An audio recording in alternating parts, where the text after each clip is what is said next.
Welcome to PolyCast, a civilization podcast focused on game strategy. Dan Q. Makalua. The Me and Team. Ed Jin. With guest co-hosts... Alpha Shard. Recap 2468.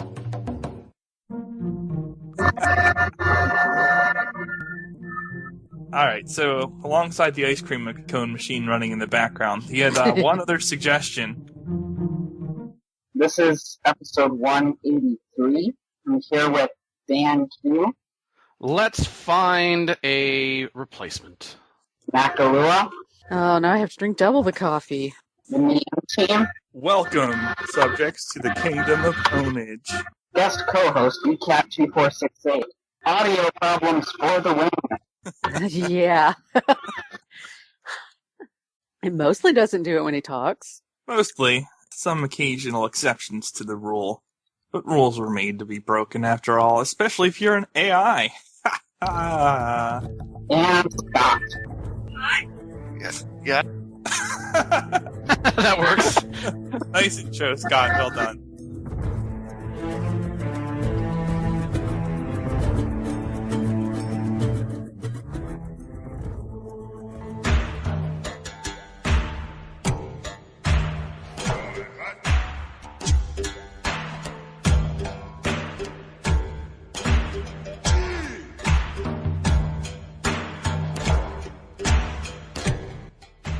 Updating espionage system to Brave New World game mechanics started by Alkibiads.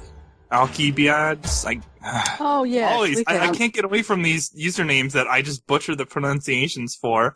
I need forum names like Zach or something, or just like Bugbear. Stuff that's easy to read for me. I apologize if I butchered your name. ThreadRaise, I've been previously advocating for major overhauls on the espionage system, and E-Link's another thread. And while I'm behind those changes, I do feel that some minor tweaks could be done to bring this system in line with how other game features work in Brave New World.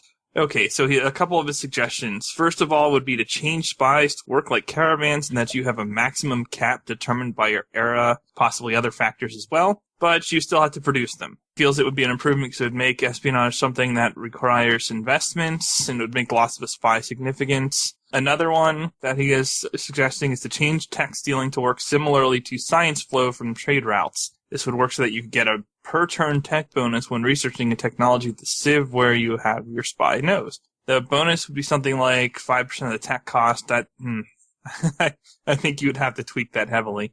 This would be an improvement because it would make the random dice rolls less significant and would remove the annoying dead times where you have a spy active in a city and you research the only tech that they knew. One other suggestion, change counter-espionage to work on a per-turn basis to accommodate the change in the tech stealing. Basically, each turn you would have a chance of catching an enemy spy, modified by the presence of a constabulary. One of those words for sale again. Well, he capitalized it and just threw it. Yeah, well, the grammar is killing me here. And police station. These buildings face a major problem because they're completely useless in all but your top 1 to 3 cities, is what he's saying. And even in those cities, they are only borderline useful. I think we should just give spies the treatment that we gave air units the treatment, which are promotions. Okay, yes, they do gain experience, but actual promotions that you get to choose from. So we could specialize, like with counter-espionage and stealing tech or diplomacy stuff? Yeah, and so that would also extend to diplomats that were introduced in Brave New World, exactly. So then at least you could have some greater control over what it is that you're getting or likely to receive. So not only does it seem less random, but it also seems like it's a bit more of an involved process. Be a bit more active rather than passive. I feel like these suggestions are a mixed bag. Like, I like the idea of having to make some sort of active investment into spies beyond just policy choices and everything, but like actual investment through cities to build them and to counter them being ramped up. That doesn't bother me. Now, balancing it's another issue, but okay, the first point doesn't bother me. Second point makes them a little bit more similar to how they function in Civ 4, and I'm not sure I like that, especially with the whole percentage tech cost thing.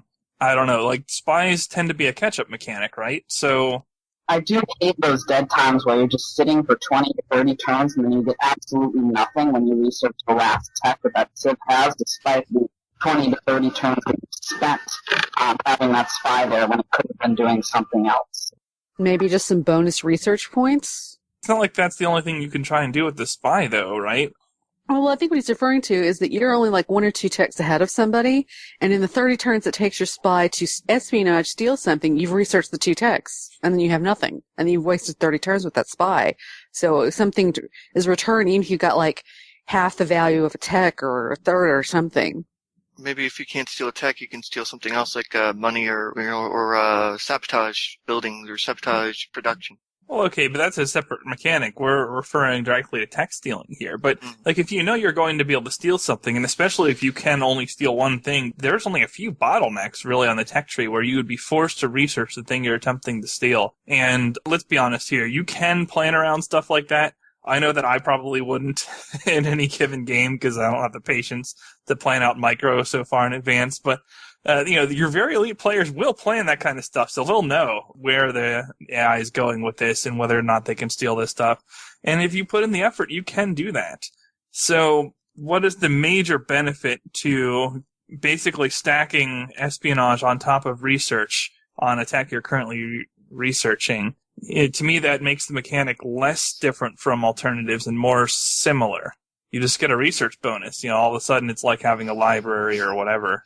Seeing as how the game rates whether or not you are ahead in technology based on the number of technologies you have as opposed to, your actual beaker output, when he talks about, like change tech stealing to work similar to science flow from trade routes, seeing as how you can already get science from, other major civilizations through trade routes itself, maybe what it could be is if a civilization has technology X, and you then choose to research technology X, then you would get a beaker discount in researching that technology. Or just based on the percentage of the number of beakers that you're currently as an output. So then that way it's not being too much like a library, for example, not being so cumulative on top of another trade route at the same time.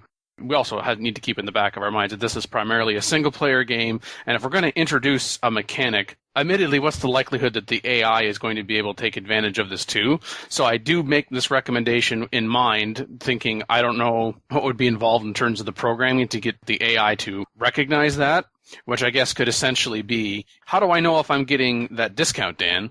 Well, if you go to choose a particular technology, then just even a dialog box to say the beaker cost would be in general, but then as like a hover over or something like that, some kind of prominent prompt on the screen to say, well, this is going to cost you like 5% less beakers because this civilization already has that technology, then you can actually make use of that purposely as opposed to incidentally. So in other words, you actually got that benefit because you were told up front, and then you could decide whether or not you wanted to follow through with that choice besides. I don't know. It feels like unless you really bump this up from more than 5% of the tech cost, this would be a significant nerf, especially with all the bonuses you can stack on your spies to steal technologies, potentially, going down a different research path. Majin touched on that quite a bit in episode 182, and I feel like this particular kind of change could interfere with that, and then, that has big implications on balance. It's not something you could do lightly. I mean, I guess you could change it like that, but what does it really add from changing it like that? I mean, yeah, you miss the dead times, but really, you shouldn't have a case where you're getting nothing from your spy if you're planning anyway. And it's the same thing with the other units in the game too, right? And if you build a unit, then don't use it for anything at all ever, then it's a dead unit, and your investment into that unit was dead time. Yeah, which is why I'm saying, if you're going to invest that unit, if that unit's focus is going to be, okay, apply that discount to getting technology X because that civilization already has technology X, then you haven't sat around for 20, 30 turns. Oh, I'm going to be able to hopefully steal a technology. You could find out afterwards that, oh, hey, we can't actually steal any technology because we've already eclipsed them in research. And then you have wasted it. Whereas... Yes, but you avoid that through planning. And not only that, when you change it to doing researching a technology that somebody else has, your own ability to pick your research while using spies becomes limited to what the AI has picked or has researched already, whereas currently that's not the case. That alone, in my opinion, is a significant nerf to the mechanic. simply because whereas before you could perhaps get one prerequisite tech for an important military unit while researching another yourself, now you would be forced to follow the AI's tech path or then lose out on the bonus of your spy completely. Whereas currently, if you plan for it, you don't really have dead time in most games. I mean, it would take something extremely unforeseen to turn your spy completely useless in this regard, because you have a general idea of what the AI is doing. I don't know that I like change number 2 here. I thought usually you would get espionage information if there wasn't a tech to steal. Like they would say, oh, they're plotting against you, or they're building a world wonder, or something like that. Well, yeah, but his point was, I know the time thing, but I guess I just haven't run across that, because usually I'm playing on the lower difficulties, or I'm playing multiplayer with you guys. So usually, when I'm playing multiplayer with you guys, I usually get espionage information if I don't get a tech. I can't pick it, so maybe if we could pick it and look to see if there was a tech, and actually not research that tech, and then make sure that spy was going to steal that said tech, then maybe that would avoid those dead times then. Well, what you do know is some of the AI's tech, right? Yeah, I mean, you can figure that out. But you can't know exactly how far they are on the tech tree, or if there's only 2 possible things that you haven't researched that they haven't. Yeah. Well, there's some risk to the mechanic. Once you start knowing what the AI tends to do, that risk becomes a bit reduced, though. You got limited numbers of spies. You're going to get a spy when you get to a next era. Yeah.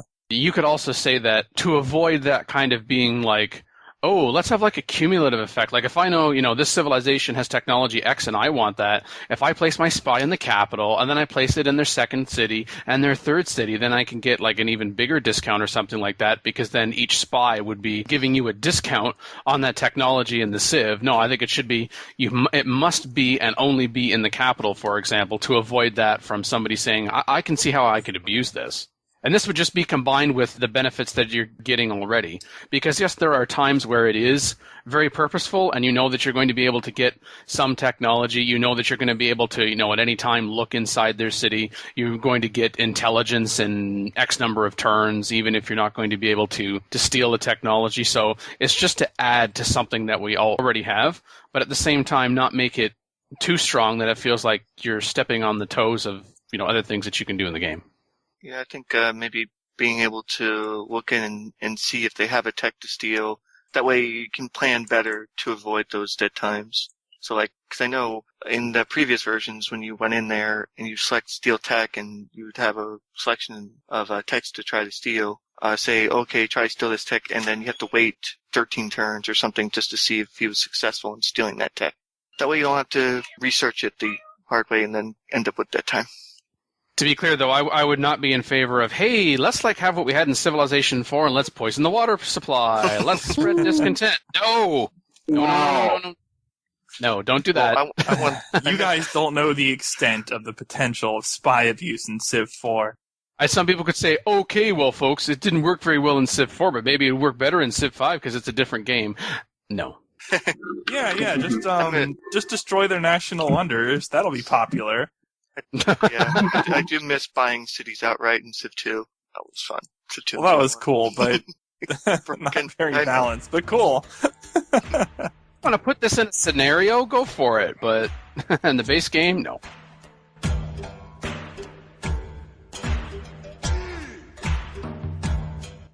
Oh, I think I actually have a segue.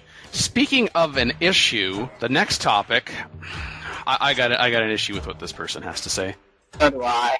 Zhao Zhang. He argues that a shrine is greater than a monument. I think building a shrine is way more important than building a monument. And I put that emphasis on there because way is in all caps. A shrine gets you a pantheon which can significantly boost the value of tiles in your main cities or other benefits. Also gives you a shot at getting a good religion. Add on some of the beliefs you may get and the shrine is a future source of food or happiness. A monument just gives you culture, but not decisive. A shrine can give you a real edge. Generally, when I research pottery, I interrupt whatever I was building to rush the shrine. Getting it a few turns earlier may make the difference of a pantheon now with good choices or one way late or where the best choices are already gone. Sometimes I start the monument, then interrupt the build to get the shrine out, then complete the monument. He says this in a follow-up post. The culture bonuses of a pantheon or religion will usually give you more social policies than the monument. Okay, the part that I agree with is that when you're researching pottery, interrupting whatever you're building to rush the shrine, say, and I'll add like going on production focus, can get you a pantheon a little sooner, which may give you a religion and may give you the ability to, when adopting the religion, choose the beliefs that you want. That's a lot of maze. But a monument, I admit that I typically tend to go tradition and then to go legalism. So I often do not construct a monument.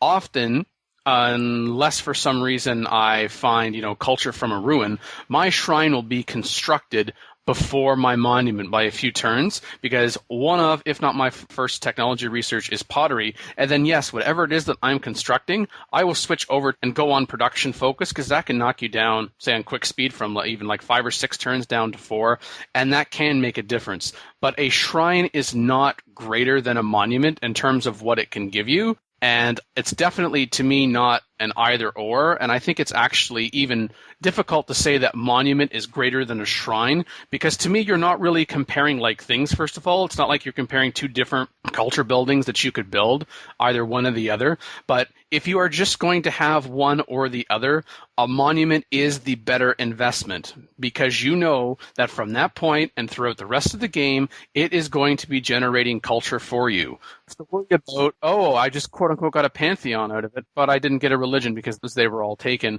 And now I'm getting all this faith generation from shrines, and what am I going to be able to do with it that's meaningful, whether a religion, spreads to me or not? Well, a monument is to me a no-brainer. If you're not going tradition and then legalism, I know a shrine is important, but if you go a monument first, it's not going to take you that much longer afterwards to get a shrine, plus the fact you can start building the monument before you're ever able to build a shrine because you need pottery. So by the time you might finish that monument, you can go ahead and build the shrine anyway, and then you've got both. Yeah, because usually it's about 6 or 7 turns to build the monument, because we play on quick speed for the multiplayer games, and it's about that long to research pottery. And so especially for your capital, you started on the culture early, and you get the shrine as soon as you possibly can. He seems to go right for the henge and plays on Immortal. Usually gets it, apparently. I love that also, that a monument just gives you culture. No, there's this thing called tiles that you can acquire and then start working that you don't have to buy. Shiny. Now, someone does say, Matthew, period, and that's actually his username, there's a period at the end. He says, it depends on the difficulty level for me. On higher levels, I find it more trouble than it is worth to try and establish a religion. Thus, the shrine is largely useless. Now, I've got to caveat that there, because just because you do not necessarily establish religion does not mean that a pantheon that you could get from the shrine would be useless. Because until such a time as you found a religion, if you settle a new city and you have that pantheon is going to follow you to your city. And then if you can't get a religion, it would be nice to, at least until such a time as religion spreads to you, and if you decide to keep it, that you are actually getting some kind of benefit based on your geography, or just like a more general belief that, say, that gives you, happiness, for example, across your entire empire. Yeah, I think it's more important to build up your culture going for tradition or liberty. Liberty gives you a +1 culture in each one of your cities. Find that you'll find a religious city or a faith out of a ruins, or even find a natural wonder that'll have faith on it as well. So there's a lot of other things that'll get you to that pantheon, because shrines, it's like you said, there's a lot of maze.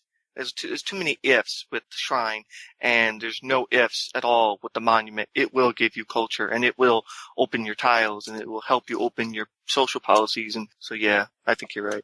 Yeah, the monument is pretty good, but if you build your scout first, because if you're not playing on an islands map, then it's gonna take you like 20 or so turns to get to your first social policy if you're playing on standard speed. Legalism is not going to be how you get your monument. Not to the same extent as a religion, but if you don't end up with a pantheon, if it's that late and you realize, I can't get a pantheon anymore, then okay, maybe then you don't need to worry about the shrine. But tell me one instance where you would not want to construct a monument. That's kind of what it kind of comes down to. Is that situational, constructing a monument?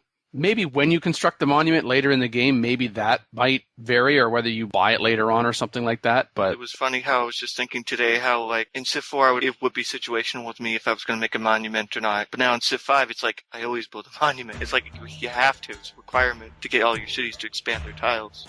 Well, unless you like unnecessary pain.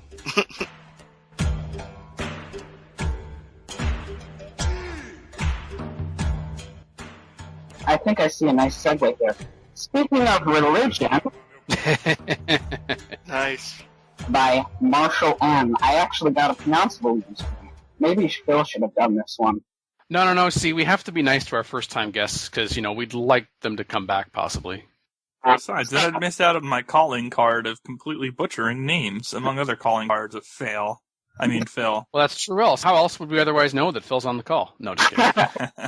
Probably the trolling. Well, isn't that inclusive, though? That's part of your trolling ability is to butcher names and words. Oh, yeah, but it's just the tiny part. A little editorialization. I wonder if there's actually some trolling in this post. I wonder how serious this person is. I think they are serious, but I'm sorry. I'm being unnecessarily mean. We'll get to that. Cat? So, over the course of patches in now Brave New World, I think some beliefs really need changes in buffs, otherwise they're totally useless. Many are situational. So for Pantheon beliefs, he thinks that ancestor worship, Pantheon belief that gives you +1 culture for your shrine. There's no reason that you would take this over, say, oral tradition or God of the open sky in a 4-city empire. We need just a total of 4 plantations or 4 pastures to trump ancestor worship. I think this kind of assumes that you're playing a tall empire, and while those I sometimes find tend to be better in Brave New World, still, there is a very limited amount of resources on the map, so there will be eventually payoff. Yeah, I agree that ancestor worship is weak, though I do think absolute statements are absolutely problematic. So when he says there's no reason why anyone would take this over, well, when we're talking about a pantheon, you want something that's going to give you benefit in the short, if not the shorter term, to better position yourself to do whatever it is that you want to do. Hopefully that means going for a religion, but even not necessarily. So if you, for instance, had no tiles for plantations, I know he says that they're very easy to find, or maybe if you can only find bananas. No, I could actually see situations where you might take ancestor worship over oral tradition or even God of the open sky. Like, what if you have no tiles for pastures, or you're prioritizing other tiles? That is very situational, like he's talking about, but it's not terrible. It's not that I think that the Pantheon is terrible. I just think that there are stronger ones. But let's not say there's no reason why anyone would take it. God of War, 4 tiles is really limiting, and the faith it generates is pretty small. So taking the Pantheon almost means no Pantheon at all. You have a close by bar camp to farm, then maybe, and if you're a deity and you've got a turn 30 gal, then from Shaka, then maybe this might be useful. He does point out that it is situationally useful, and at least he didn't make a absolute statement that it's never useful. It isn't something I'd normally take, but there are situations like we described in the post here that I think it is quite helpful. Yeah, I think that this is situational too, but to me it's even more situational than ancestor worship because you probably have shrines, okay? And you're going to getting +1 culture per turn for those shrines. But situational, killing a unit within 4 tiles, kind of given also what else is available, I can honestly say I've never chosen this one. Although taking this Pantheon, okay, yes, almost means taking no Pantheon at all. Maybe that's a little harshly worded, but okay, I guess I won't disagree with that. And for our listeners wondering, what does he mean by closely barbed camp that you can farm? How do you farm barbarians? So that's where you're bombarding barbarians out of a camp or even immediately beside a camp with ranged units, or at the least only using melee units not on the camp. So you clear the barbarian, but you keep the camp, and then more barbarians are spawned, and then you take them out, hence farming or cultivating barbarians. Where else in the world can you talk about culting barbarians except in Civilization? Accurately. It's a great sentence. Anyway. So then there's Goddess of Love. Yes, +1 plus happiness is nice, but really needing 6 followers doesn't kick in until pretty late. What you really need in the early part of the game, where Pantheons matter most, is faith, culture, food, when happiness is not going to do it, and on difficulty levels when happiness is useful. Picking this Pantheon means you're not very likely to get a religion, which means when you really need it, the Pantheon's going to get wiped by someone else's religion. Uh-oh. I'll let somebody else talk about this first, but I will say for anyone that's familiar with NCIS, I'm sorry, who's this person again? Marshall N. You need a Gibbs slap for that statement. First off, let me just say, okay, I know I said I was going to let somebody else talk, but I got to say one other thing, because this is how, it's not 6 followers, it's 6 population in a city. So it doesn't necessarily mean that you have that many followers in the city. Size 6 population. There's a difference. Minute hits size 6, boom, happy. Yeah, size 6 it shouldn't take you long to get to if you have food around you. Basically what this is doing is it's paying for the growth of the 6 population. So basically you could ICS, and as long as you could cover the first 5 population, it's just basically a free extra point of population. It's actually decent. It's not the bestest ever, but it's not as bad as he seems to think. People don't really viably ICS anymore, though. Like, from what I'm seeing, you can do it, but it usually doesn't beat your alternatives at It's all. been nerfed, finally. So religious settlements, why not just open tradition instead and take something like fertility rights? Yeah, religious settlements isn't the best. I do kind of agree with them on this one. Yeah, I do too. And besides what Marshall says, if you really want more border growth, why don't you take the tradition opener, which greatly increases your rate of border expansion? Because, hey, tying back to the earlier topic, so then you can go legalism and get a free monument, i.e. no maintenance costs, and if you haven't built them yet, boom, instant monument in your first 4 cities, and choose another pantheon instead. I mean, it would be fun to use this to troll as the Shoshone, because you could take that, and then you could take this pantheon and plus tradition, but that's like that's like one in how many games? This pantheon, to me, is next to worthless. Moving on to founder beliefs, we have church property, which city spamming is hard now, and AI works much harder at spending religion. Plus 2 gold is no lot, and you can realistically maybe a max of 10 to 15 cities following your religion. Hive, in my experience, is almost always stronger because you don't need to be the majority to get the bonus, and it scales nicely throughout the game. So late game, your capital alone can give you 8 to 10. Church property is one of those beliefs that I kind of agree with him on this one, actually. I don't. Fight! No, I mean, argue. One. You can get it in more than 10 to 15 cities max. I don't know what he's doing, but he's doing it wrong. And, I've played multiplayer games where I've seen, in our multiplayer games, I can see, we've had more cities than 10 to 15. And in my games, I always have more cities than 10 to 15 following the religion. So, he's doing it wrong. That's all I can say.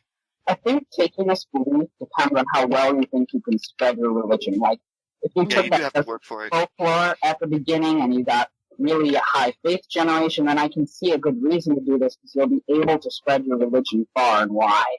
However, for those of us who can't handle huge maps, the only exception, I think, is if you're playing as Byzantium and you take itinerant creatures as a bonus belief and you enhance it with religious text, and it's easy to get your religion in every city on the map. Yeah, that might be it.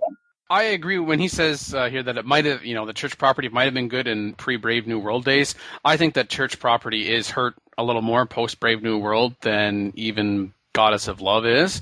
But if Tithe is taken, and Tithe gives you +1 gold for every 4 followers, then church property can be a decent alternative, kind of if, like Kat was saying, that you're going to not only make a concerted effort to try to spread your religion, but honestly look at those immediately around you. Have they founded a religion? Do they already have a religion in place? If the answer is no to both of those questions, or even one, then it's going to be some effort to spread, but unless you think you're going to be getting into like a religious spread war and then spending all this effort to build or buy missionaries, then can be a decent alternative. But this is more situational than Tithe, whereas Tithe, with +1 gold for every 4 followers, whether you're going tall or wide, it is more powerful. But I think church property can be a decent alternative to Tithe. I don't think it's as bad as he tries to paint its picture to be. So the next one is papal primacy. So the opportunity cost of taking this over Tithe, ceremonial burial, or peace loving is pretty high. And with consulate, it's plus pledge to protect. You don't really need the extra 15. If they nerf consulate slightly, as they should, then this could be a useful belief. I rarely, if ever, take this over other really good founder beliefs. Like gold in the early game is much rarer than it used to be. The early gold beliefs really help. Ceremonial burial and peace loving are both obviously quite useful if you want to expand quickly. So, yeah, because they're giving you +1 global happiness either for every 2 cities following the religion, and ceremonial burial. Okay, not as good as in Gods and Kings, but still very good. Or peace loving, which is the +1 global happiness from every 8 followers of this religion in non-enemy foreign cities. So, like, I would take Tithe, then ceremonial burial, then peace loving, but papal primacy, yeah, I agree. It is just, there's just nothing really positive to say about it most of the time. And with console, it's Pledge to Protect. You don't even need it to get a friend status unless you don't want to Pledge to Protect all of them because you've got some AI that you don't want to get angry because they're bullying all the city-states. Let's try to help out papal primacy a little bit. Are you playing Greece? Are you Austria? Or Venice? Or Venice? Oh, okay, maybe those three, maybe you can make it work. And even then, it's a maybe. So that's a pretty narrow focus. Next belief is pilgrimage, which, again, you need to really work at it to get the benefit out of this. The extra faith you get won't compensate for the faith you spent spreading. Yeah, I only agree somewhat with this. I agree in some situations and disagree in other situations. Like, if you've already got pretty good faith generation, or you've got really bad faith generation, pilgrimage can be all you need to get the faith you need to really spread that religion and get, like, diplomatic opinion bonuses with a lot of AI neighbors, which can be really helpful because they're not going to value as much as they like you, at least in most cases. Oh, yeah, true. If most of their cities are following your religion, then boom, positive diplomatic modifier. At least before the industrial era. Well, yeah, that's true, but cultivating those friendships earlier in the game makes it easier to maintain and expand on them in the later game, so... To get to the later game, unless you're doing an advanced start, position yourself well in the early game. I think if you're able to combine pilgrimage and say you can also construct mosques, which give you +3 faith for each mosque, or even pagodas +2, as a follower belief, this can be quite powerful. Or like church property, there are situations where if you can spread your religion quickly, you can, emphasize that influence through external trade, missionaries, great prophets, religious buildings, or wonders, then you can get a decent return on investment if it can happen early and quickly enough. So if you can accelerate that spreading of your religion, you can turn it to your benefit. It would be worth choosing this over something else. Pilgrimage with all that extra faith, if you take like tithe plus world plus pilgrimage as Byzantium, that could be a pretty good combo. Yeah, seeing as how when founding a religion, Byzantium gets to choose another belief, I think it's unavoidable to talk about Byzantium when you're talking about religious beliefs. Or if we did, we're not doing our job on this show. Alright, so moving on to the next one, World Church. Basically a terrible version of peace-loving. Yes, this can be enemy civs too, but one culture is a lot less than one happiness. I agree mostly with that. I mean, if there are one or more taller empires near you, and you can place yourself as the dominant religion there, you get +1 culture for every 5 followers of this religion and other civilizations, that can give you a nice boost to your culture output. That's another thing you have to really work for. You have to put at least some effort into it. I do agree with this. Moving on to the one follower belief he doesn't like, liturgical drama. Do people even build amphitheaters anymore other than the minimum number you need to house writers? Yes. Yes. If you want opera house and museum, you better. You want more culture later if you're playing a culture game? Yes, you do. Yes, so apparently we all disagree with that statement. Since that +1 faith is a joke, there are a lot of good follower beliefs to choose from. The second part I do kind of agree with. +1 faith is not going to make a big difference in the long run. However, the first statement here, very wrong. The enhancer belief, I found there is no truly bad enhancer. Each can have its own uses. My only gripe is that the science and gold values are not scaled for epic marathon games. Faith costs for missionary/prophets are, so the faith to gold science conversion ratio is horrible, making them bad choices for those game lengths. Missionary zeal is probably the weakest, if the difference is not really that noticeable in my experience.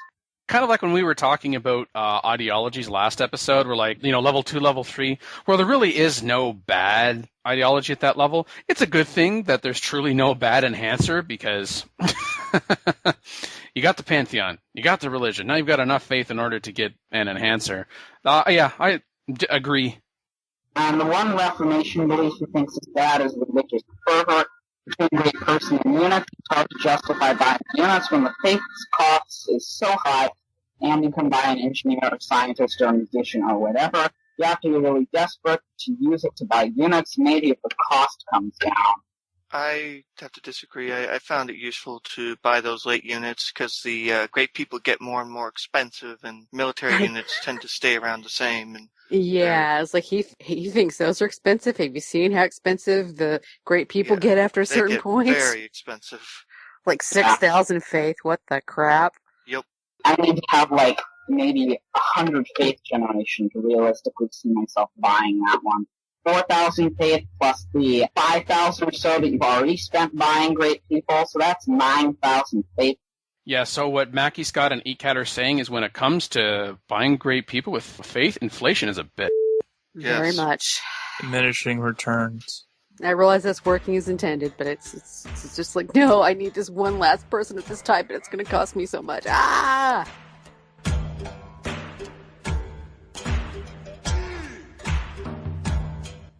This seems like a Phil post, so yeah, this is a good topic. Phil. One of the reasons why I suggested Phil introduce it, actually. Yeah, I saw the list of things now each of us are introducing, and I definitely raised an eyebrow that this got assigned to me, but I have no complaints about it. Okay, thread is titled 10 Fixes Needed for the Fall Patch by Jada Paik. This thread gets right into it. He basically says, these are the 10 fixes needed for the fall patch, period. Let's see if we agree. Starting with number 10, Piety Opener should provide culture. And his argument is that tradition, liberty, and honor openers all provide culture. Piety Opener should also provide culture, making it a more useful tree to open early in the game. It sort of does. Yeah, I gotta say I strongly disagree with this. If you're doing piety the right way, you should be getting culture. Mm-hmm. A balanced thing for you to choose between fast faith or slower culture with piety. I don't know. At least choosing piety first is questionable. Yeah, most people take one of those three as their opener, and then go over to piety, like for their third or something, you know. Yeah, that's what I would do. I like taking the piety opener when I get like a desert start, and I really want one of those pantheons that provide extra faith, and I don't want one of the AIs to sneak it out. Oh yeah, you want to get to desert folklore ASAP. Now, as far as I'm concerned, it is a valid point that any of your initial choices for openers in the game should probably be viable at least some of the time. I'm just not sure that this is the way that you would make piety viable against, say, tradition. Honor's also kind of behind. Despite what I say and what I prefer, honor's not exactly the strongest opener typically. No, definitely not. Yes, okay, honor will give you culture when you kill barbarians. That requires the player to be more proactive through combat, whereas tradition and liberty are designed to better complement a tall and wide empire respectively, but not exclusively. And before Brave New World, we had this identity crisis, and we talked about this on the show Piety. Is it trying to go culture? Is it trying to go faith? It tried to do both and failed at both. I could see someone making the argument, how come aesthetics, we can only get that later, how come we can't choose to go aesthetics instead of piety, at the same time, and that could be a whole separate conversation. But piety opener providing culture, no. Like Mackie was saying, if you're doing things right, you're going to be getting culture otherwise. So culture through faith, really, so to speak. One way or the other. So we can change number 10 to piety should be tweaked, but not necessarily provide culture. Little tweaking. Number 9, improve Denmark. Denmark trees useless, stupid, and a complete waste. It should be replaced with a Viking longboat melee naval unit that has a bonus versus city and a bonus with amount of gold generated from attacking a city. Coastal cities should be terrified of Viking invasions. I approve. A pirate ship? Viking pirates, yes. Yeah, Viking pirate ship. It's particularly popular at the moment anyway, from a strength standpoint. I do like the sound of that Viking longboat. It would be much more historically accurate, I think. Mm-hmm. Now, whether the ski infantry is useless, stupid, and a complete waste is probably up for debate. Yeah. I disagree, actually, with him saying improving Denmark. I agree that the Norwegian ski infantry is very situational most of the time. For those listening, not knowing or remembering, it specializes in operating in snow, tundra, and hills, unless there's forest or jungle there, where it's double speed, and it also gets a 25% combat boost, but it doesn't come until the industrial era because it replaces riflemen. I agree that this unit isn't strong. However, the Viking unique ability, embarked units having +1 movement and pay just 1 movement point to move from sea to land, and melee units pay no movement costs to pillage, makes up for it. And besides, there are other civilizations that need more attention first. Japan! Let's continue to number 8. City attack strength when no melee units are garrisoned. Cities should be easier to conquer if they have no defenders or have only ranged defenders. this will increase early warfare and buff the honor policy. I don't have any problem with that. I always despised how strong cities can get, so, whatever. And I do agree that the melee unit should have a purpose inside the city, because usually it just gets wiped out like that, like it wasn't even there. Yeah, and I generally find garrisoning melee units in a city is quite useless because they won't be able to really attack any of the ranged units from behind. They'd only be able to attack things right next to the city, and it would still have to heal. Yeah, so. Ranged unit in the city is a lot more useful. Yeah. Yeah. The only time you would do that is like when you have that nice little policy we all remember with the units getting garrisoned, raising your happiness, and you have some junk units left over or something, but I don't know. It's kind of niche. Like you didn't get iron and you were unable to upgrade your early warrior. Yeah, maybe. I guess I'm going to stand alone on the panel. I disagree. I disagree with this suggestion. So say I disagree, sire. I disagree, sire. Look, base city defenses are intended to simulate, like, not just any defensive buildings if and when they're present, but also, like, the citizenry defense itself in the city. But, moreover, remember that the presence of a unit in a city, whether it's melee, ranged, or whatever, increases the base strength. So, if and when they depart, the city strength is lowered. So, it's already represented in the game, as far as I'm concerned. So, basically, he's just advocating that you nerf the base city strength, then.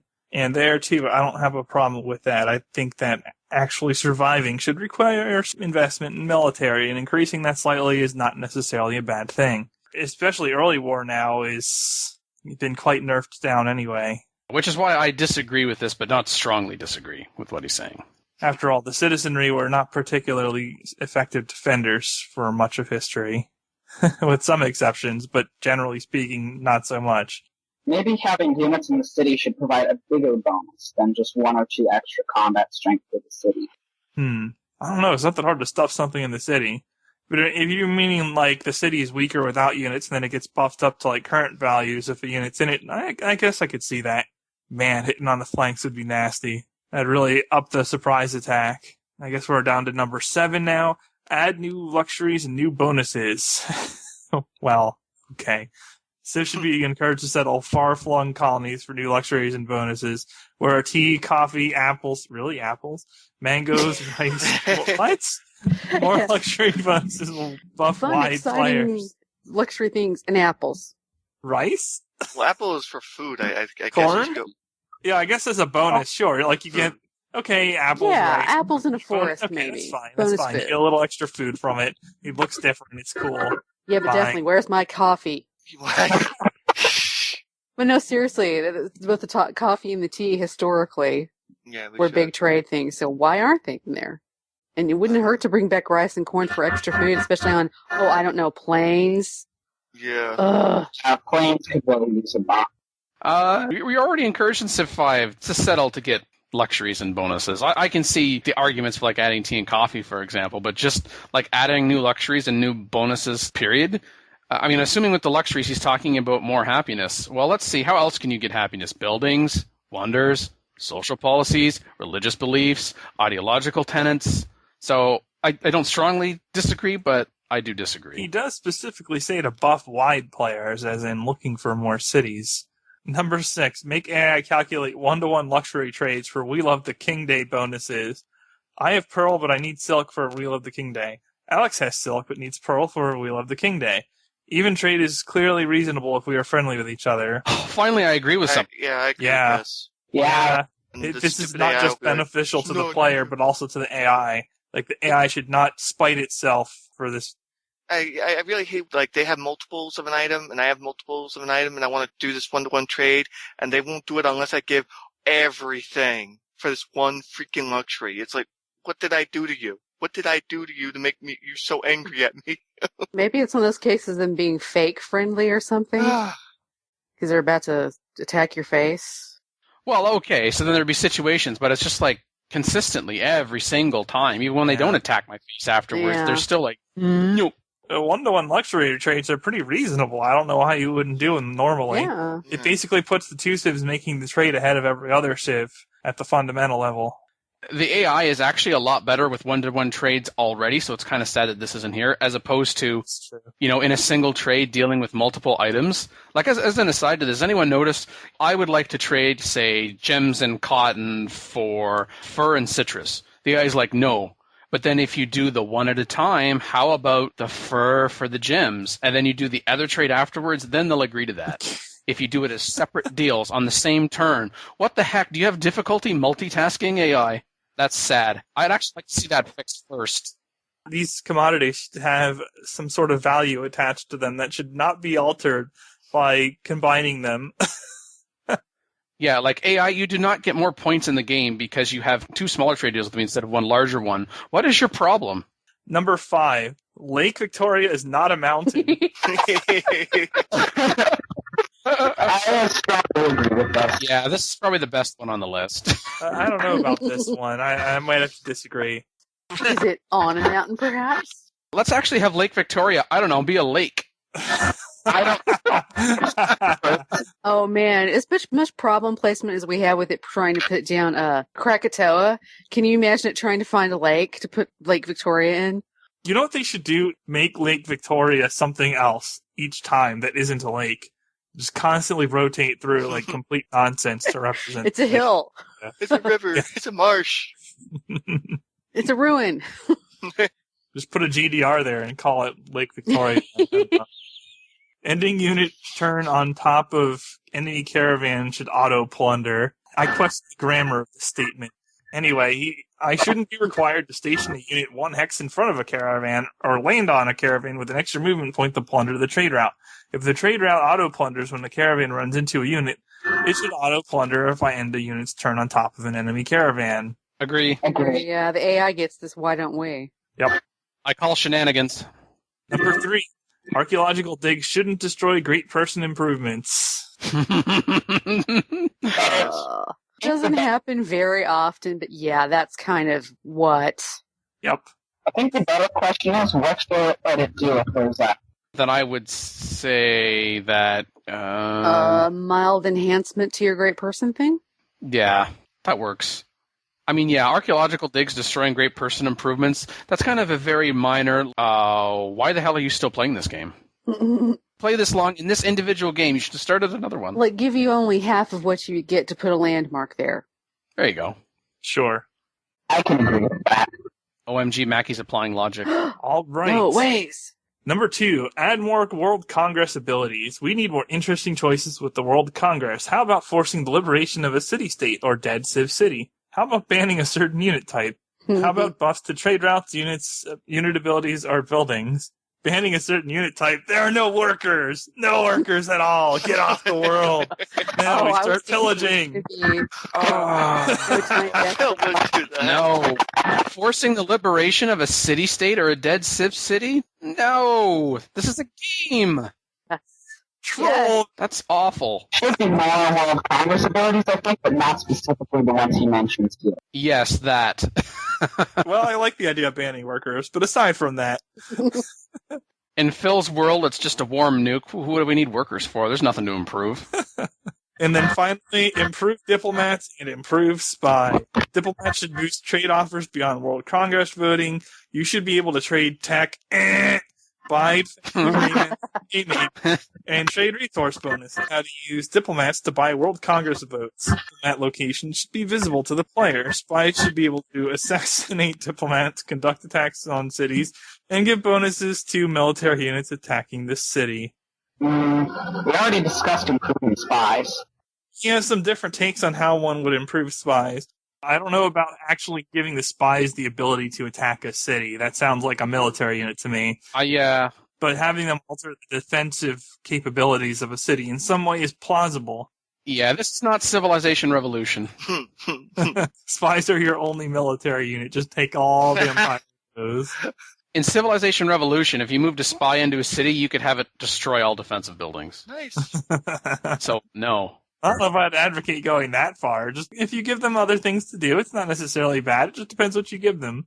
How do the spies do this without destroy defensive buildings without being noticed? I guess at the very least, if you do that, then your spy just dies in that process. I like how in Civ 4 you incite city revolts and completely nullify all defensive bonuses for the time. That was fair and balanced, for sure. Buying defensive agreements? Okay. Yeah, okay. Trade resource bonuses. Alright. Okay, what does that even mean, though? Like, if you wanted 5 horses and I have 5 iron, and you have 5 iron and I have 5 horses, we exchange. Do we not just trade resource bonuses? I don't know. Maybe he means, like, the presence of diplomats alters the willingness for this or something. It's not really clear. Diplomatic relations are more friendly, therefore they're more likely to go for that trade. Oh, more likely to trade. Okay. I'd be fine with that then. He also once said the AI to understand how to use diplomats to buy World Congress votes. I think that's reasonable. If it's a feature in the game, the AI should probably have some idea how to reuse it, ideally. Competently. Yeah.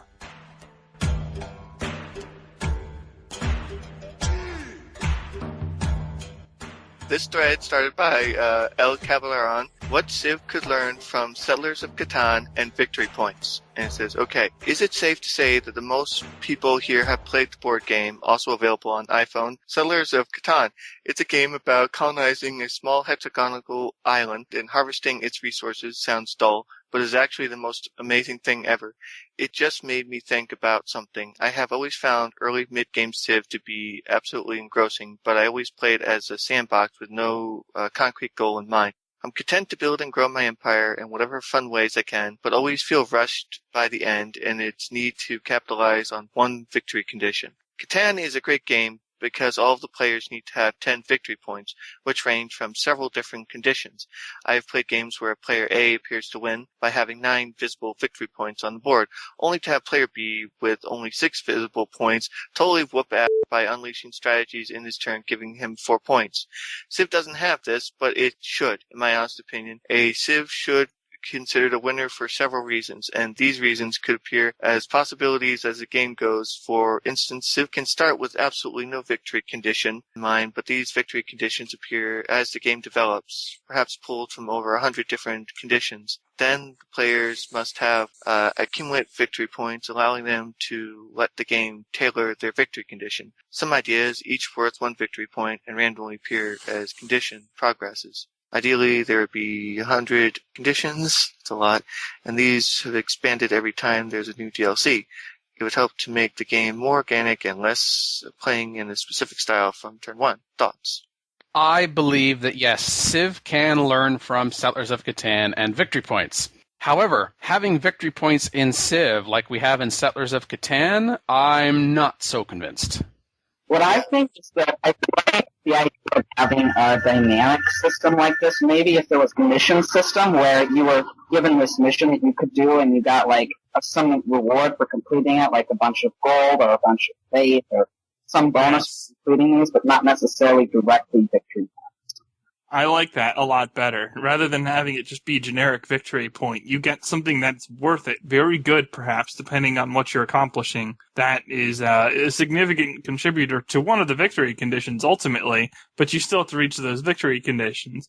But this gives you some goals you can pursue before the end game that have real rewards. Yeah, so long as all these are very well-stated victory points and not, just randomly popping up like in a certain Mario Party game. Yeah, so we don't need Mario Party features in Civ. Yeah, because I was just kind of noticing the way he was talking about it. It's like he could be way in the behind where someone else is in the lead and then you just suddenly jump up, and I think we want to avoid it being like completely random. I will say that if you like Civilization as a related aside, you will probably like Settlers of Catan. Yeah. Because it's like a microcosm of Civ where it gets right to the point of the game. The focusing on connecting resources and trading resources and trying to outmaneuver your fellow human players. There is no AI here. I think I just a couple of comments from the thread that I particularly enjoyed. One was, in a way, Civ is already a big longest road, largest army competition, except instead of getting a point, you just win, from Civ Mike. Or the game already has victory points, just disable every victory condition except time.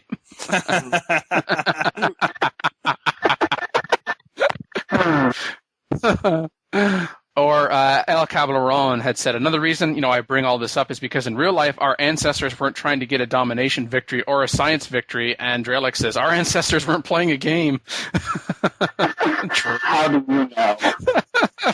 It's all a game. It's just a matter of the stakes. Maybe we are all players in a game. We just didn't know that it's a game, and it's actually being controlled by much superior beings to ourselves. Who knows? Yeah, like a 12-year-old super alien or something who's calling his peers derogatory terms while mishandling us. Look up Star Trek, the original series, and find the episode with Trelane in it.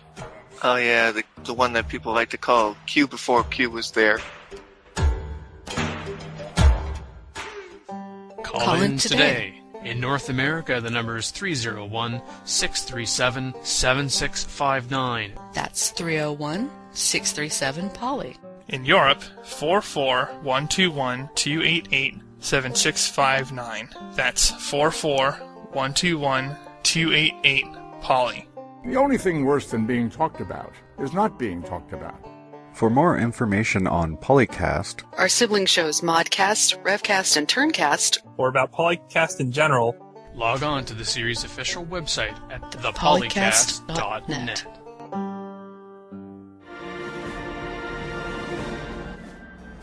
Too late.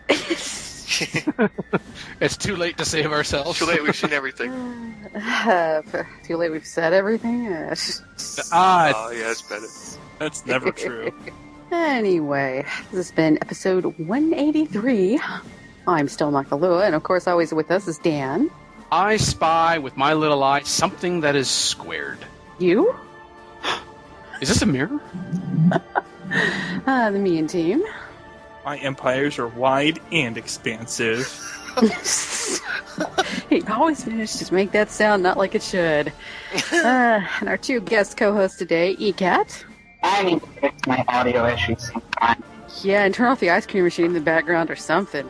How much ice cream can you eat? I don't even have an ice cream machine. Oh, sorry, yogurt. Whatever. Frozen yogurt, quote unquote. And Elfishard. Hey, yep, have a good day. I didn't have anything funny to say, but I still made you laugh. I'm pro. Like Mackie said, we've said everything, so what was there? What was left? What was left? In closing, I say hello. Oh, goodbye.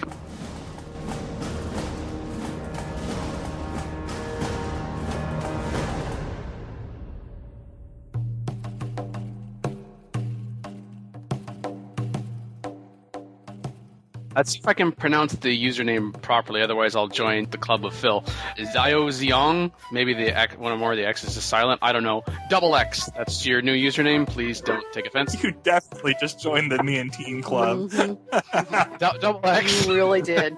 You Although really he did. does sign the end of his post, Double X, so Oh, there you go. if you just started with that, you might have been able to get a It's Zhao Zong. Zhao Zhang is how I Yeah, there you go. Yeah, I was Zhao gonna. Zong. Yes. We'll see if that comes up as we go down the list, shall we? It is, after all, only 9. It is. Unless you're reading the thread, then you know the answer to that. All right, so why would you wait? Why would you read the thread before listening to us talk about it on the show? I mean, why spoil it for yourself? Why would we read the thread before talking about it on the it's show? Oh my word! unfortunate reality that said thread was posted on September 13th, 2013, and this show is probably only going to be released to an October. online audience well over a week after that. So It's October, Mackie. What are you talking about? There's more than a week left in September when we record this. Come on now. Hey now. And if we're not supposed to read the thread, then why do you post links to the thread in the chat for the live stream? exactly it. That's just for you to load the thread so you can read along with us, not skip ahead. I'm hung up on spies for some reason, not the diplomat's part of this argument. I don't know why. It's like spies, spies, spies, spies. Diplomat equals spies, right? It's just a synonym. A spy without a gun. A spy that didn't bang me. ... Moving on. This thread was started by El El Caballero. Me Team Club. There's always room for more. I was about to say, Phil's the president, I'm the vice president, Scott can be the treasurer. Okay. The thread is what Civ could learn. I just read CIV as Civ 4, guys. Yeah. Okay, let me do that again. And I obviously have to sing, Mackie, because if Phil doesn't troll or mispronounce words on a call, how do we know it's Phil? If I don't sing, how do you know it's really me? Because you're so polite and Canadian. No, I'm not. Right. You said dance polite. Thank you for setting that up for me, Mackie. That was perfect.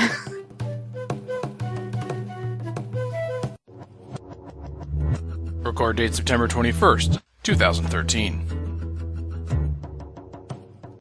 Civilization 4 and 5 sound clips. Copyright Take-Two Interactive. Copyright Civilized Communication at civcom.net.